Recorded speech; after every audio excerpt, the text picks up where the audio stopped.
travelling with your baby. Hello, Cindy from Snazzy Baby here. Thinking of travelling with your young child can be very daunting, especially if you have a newborn. We all have stories to tell of that first ever trip coming home from hospital where every bump on the road terrifies you and your husband or partner drives so slowly. Fortunately, the second time is better, and so it is with travel. This video series will give you simple hints and ideas on how to make every trip work well for you. You may be wondering, when is your baby old enough to travel? This was a big concern to me, as my mom was very ill after my baby son was born, and in fact he flew first a 3-hour flight to New Zealand when he was just 10 weeks old. Most airlines allow travel within the first 7 days of birth, but you will need medical clearance.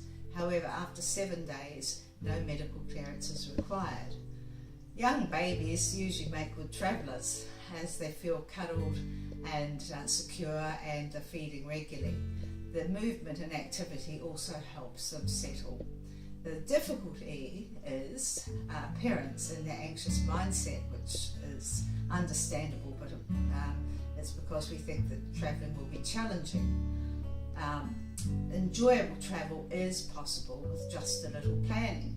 With a young baby, the thought of travel can be very overwhelming, and especially if your baby is suffering from colic, or maybe has tongue tie, or you're simply exhausted from early motherhood, then the best place for you is to stay at home until you're ready to travel.